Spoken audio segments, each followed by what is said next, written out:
ბოლნისის მუნიციპალიტეტის სოფელ დისველში 2013 წელს სოფლის დახმარების პროგრამის ფარგლებში სახნავ სათესი მიწები შეიღობა, რისთვისაც 13,000 ლარამდე გამოიყო. ადგილობრივები აცხადებენ, რომ აღნიშნული პროექტის განსახორციელებლად თანხა არა მიზნობრივად დაიხარჯა. 300 მეტრი რო ვიანგარიშოთ, 1500 ლარია გრუბად რო გამოთვალო. 1500 ლარიდან ერთი ეს ეკლიანი მავთული, ერთი ბუხტი, ეგრეთ წოდებული ბუხტი არის 250 მეტრი. აქ არის 6 ის გაკეთებული და 6-დან ანუ გამოდის 12. ამას ესეც დაახლოებითი მაქსიმუმი თანხა არის 500 ლარი. 13,000 ლარში 2 კილომეტრამდე უნდა გაკეთებულიყო. აქ რო გაკეთება დაიწყეს, სოფელი ადგა ფეხს. ფეხზე რო ადგა, მეორე აშუაში ვარ. პროექტიო რაც შემიდგინესო, რაც გადმომცესო, მე იმას ვაკეთებ. ადგილობრივთა თქმით, მავთულებს შორის დაშორება დიდი არის, გამოც ყანაში პირუტყვი შედის. ისინი 2013 წელს სოფელში გამართულ კრებას იხსენებენ, რომელზეც გამგეობის წარმომადგენლებისგან საყანე ფართების მთლიანად შეღობვის დაპირება მიიღეს, რაც შემდგომში არ შესრულდა.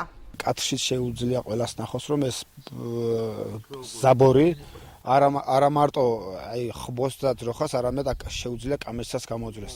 ანუ რაოდენობას აქვს დიდი მნიშვნელობა. ფაქტიურად არის 6 ლინია, რომელიც დღეს აგერ გაკეთებულია და აქ ჯერ ესეც აბსოლუტურად უხარისხო. თქვენს დაინახავთ თუ მობძანდებით ერთ თვეში, თქვენ დაინახავთ, რომ ამ ზაბორიდან პირუტყვი ყველა შემოვა. გამგეობაში ვინც არ უნდა ის მივიდეს, ხო, აზრი არა აქვს მისვლას. რატო ფიქრობთ ეგრე?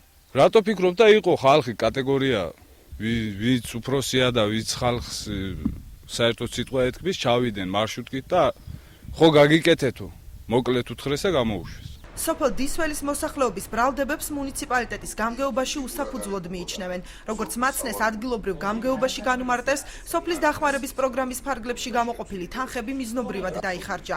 სამუშაოები კი სტანდარტების დაცვით განხორციელდა.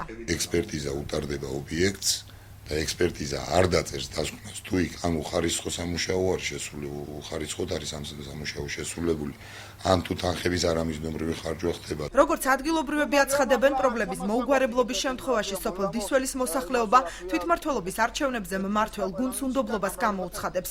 საყანე ნაკვეთების შეღობვას და არსებულის გამაგრებას მოსახლეობა სამომავლოდ საკუთარი ძალებით გეგმავს.